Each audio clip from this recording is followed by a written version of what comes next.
An open mic tape is, in a microcosm, what this entire election is about. You'll probably say, what? Yeah, it is. That whole thing is exactly what this election is. It's exactly what Trump winning the nomination is about. Now, whether he's going to see it through to victory in the presidential race remains to be seen. Greetings, folks. Great to have you. Rush Limbaugh back at it. Here we are, safely ensconced, the EIB Southern Command. And it's great to have you here, as always. The telephone number, if you want to be on the program, is 800-282-2882, and the email address, lrushbo@eibnet.com. Now, I want to take you back to when I first heard about this, and I want to share with you my initial gut reaction to this. And then I attempted to, I didn't have to try very hard because I am one of you. I tried to put myself in the shoes of your average person on the Republican Party side that's supporting Trump. This is an election, and Trump wins the Republican nomination precisely because a whole lot of Republicans are fed up with what? The Republican establishment and the Washington establishment, the elites and the way they do things, and the way they run campaigns, and the way they run Washington. And I believe, and I thought this is my first reaction, it was my reaction too, and I was hoping it was the reaction of millions of people. Putting aside for a moment what was on that tape, and by the way, there will be more, folks, do not doubt. If they've got that, they've got more, so steel yourself. That's the point. I think a whole lot of people are sick and tired of things like this determining the outcome of elections. These October surprise kinds of things. It may not have been safe to say this back in the year 2000. It might not have been safe to say it in 2004, but a lot of ground has been covered. And there is so much hypocrisy on the left when you get to the subject matter of that open mic tape, Access Hollywood, Trump running around there with Billy Bush. Who are the people expressing outrage over this? The very people who applauded and celebrated JFK, who had women trooped into the White House in droves. Bill Clinton, you go through the list of Democrats and entertainers who have made their names on the basis of infidelity and catting around and being celebrated and protected and lauded and held up as great people. Hey, that's sex. It's not their job. Hey, that's just private life. It doesn't matter to their leadership. There are serious issues facing this country. We are at a crossroads where many people think that the wrong decision by the people in November will doom this country to a generation of further decline, and it needs to be stopped. And this kind of way to derail a campaign or to win an election on a Democrat, I hope that it has people fit to be tied. And I'm hoping that there is going to be a giant backlash over it. Because, ladies and gentlemen, I'm here to tell you that it does not matter who the Republican Party nominates. This is what's going to happen. If they can turn Mitt Romney into a living, breathing devil, they can do it to anybody. Mitt Romney is, as I have said countless times before, one of the finest human beings, one of the finest men you will find alive today in terms of character, demeanor, manner, you name it. And what were they able to do to him? They were able to portray him as a guy who killed his dog by putting it on the roof of the station wagon, as a guy who didn't pay his taxes for 10 years, as a guy who did not care that the wives of employees of his were dying because Romney didn't care enough about health care to give these people health care. They died of cancer.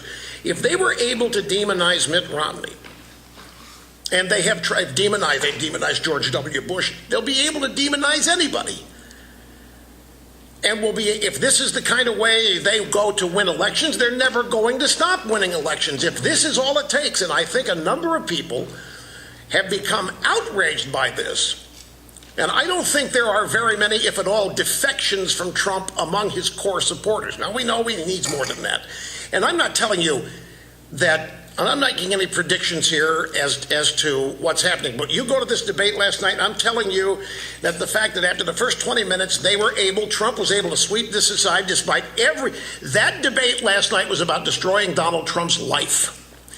That debate and this whole episode was about destroying Donald Trump's future, his career, his business, his life. That debate and this whole release of that tape, and I'm not excusing what's on it, but he's not the only person to ever speak this way. He's not the only person to ever seek office. He may have said these things, but the Democrats have nominated and elected and celebrated people who do these things. And where is the outrage over it? I find it ironic that the Democrat Party wants to throw down the morality card. The Democrat Party, which is responsible for the dissolution of morality in this country.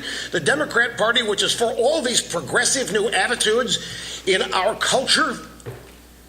And now all of a sudden acting like a bunch of prudes, acting like, oh my God, I have never been this outraged. Oh, this is just beyond the pale. These are the architects of this kind of stuff. If Trump were a Democrat, they'd be covering it up and privately inviting him to parties and yucking it up. But the reason this happened, and it's going to happen again, they can't afford it. Folks, this is what it looks like. I kept telling people over the weekend when people were asking my opinion on it, I said, this is what it looks like when you take on the establishment. This is exactly what it looks like. It isn't going to be pretty. It isn't going to be clean. It isn't going to be pristine. The establishment, with everything they are invested in the establishment, remaining the establishment and in power, they're just not going to sit back and trust this to your votes. They're not going to trust this to an election, to a campaign. They're not going to trust it at all. They're going to do everything they can to destroy whoever it is that wants to take control from them. And in the process, they're going to destroy that person so as to send a message to the next guy, don't even think about it. Don't even try. Look what we did to Donald Trump. Look what we did to whoever is the message. When this whole thing began, when it became clear that what this was going to be an effort to unseat the elites, the establishment, whatever you want to call them, you have to have a sober understanding of who they are and what it means to them. And they're not just going to throw it open to what they think is a fair election. They can't control a fair election.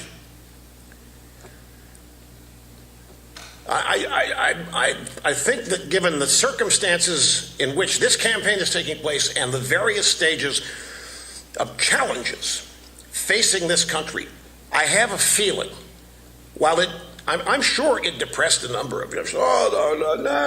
There we go again.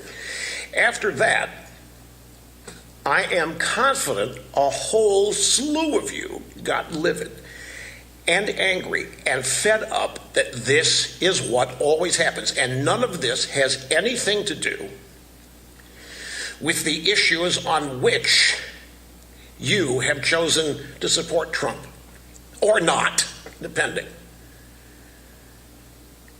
And the people who have signed up for Trump, I can tell you, are livid that this is the kind of thing that always seems up determining the outcome of an election. And these are the kinds of things that are never thrown down against Democrats.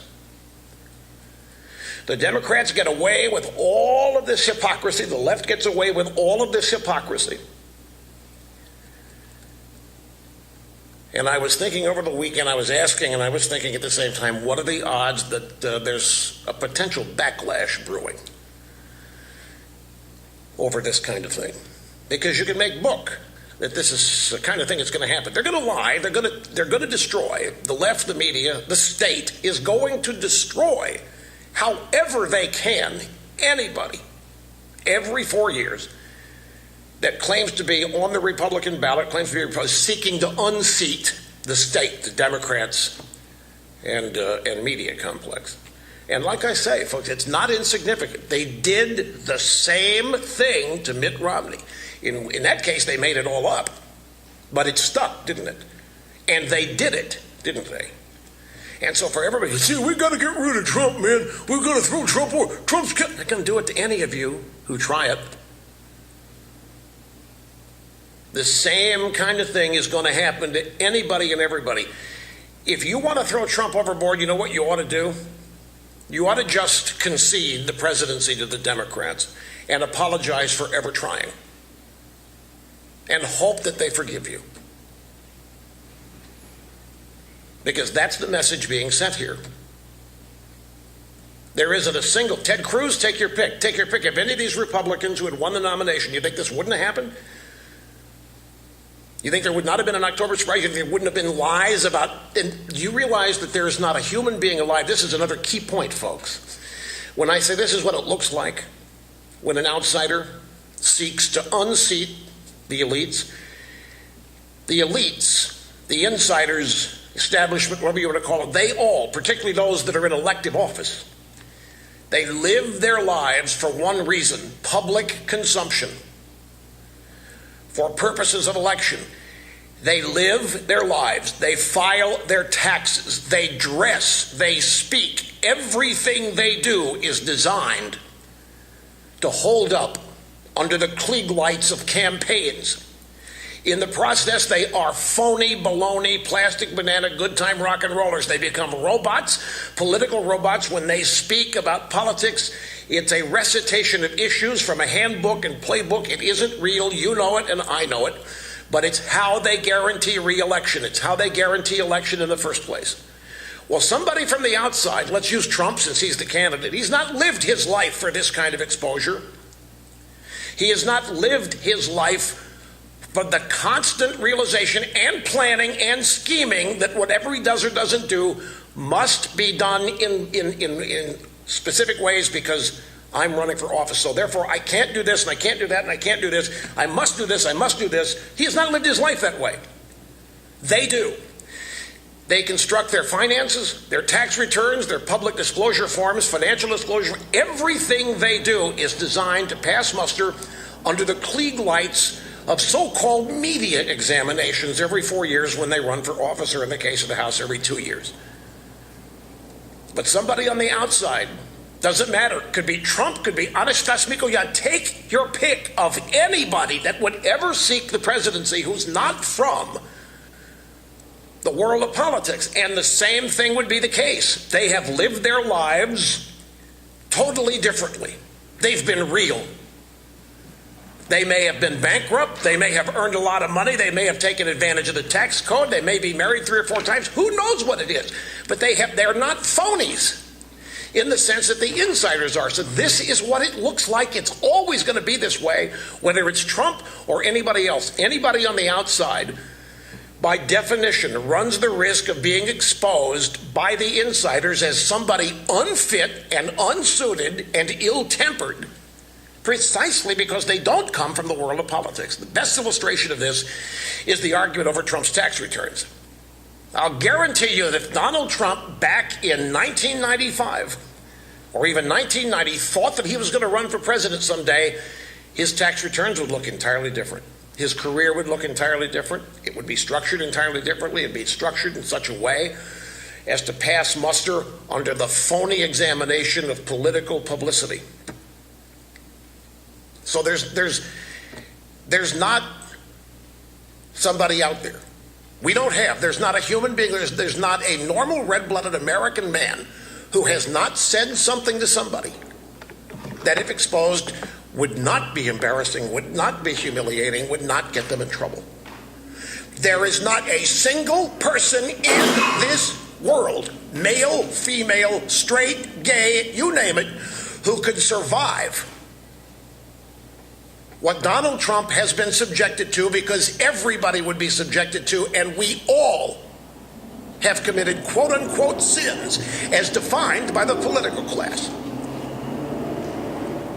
And who knows who has collected tape on us? Who knows, with the advent of cell phones, what kind of video and pictures there are out there? And who knows who can be bought off and provided? Who knows who can be paid to lie about you? The candidate, clean and pure as the wind-driven snow, does not exist. But they try to tell us they do exist in the political world. And they don't there either. Mr. or Miss or Ms. or Mrs. Perfect does not exist. There is not a single human being, and I mean this, you can take the most moral man you know, it could be your grandfather, could be your father, could be, and there's dirt somewhere, because we're human. And men talk a certain way, women talk a certain way. Do not think they don't. Everybody talks certain ways. Everybody. And if you are seeking to unseat the establishment, if you are seeking to win the White House from outside the world of politics, they are going to destroy. This is what it looks like. It was never going to be pretty. It was never going to be fair. It was never going to be left open to an unchallenged election. It was never going to be left to chance.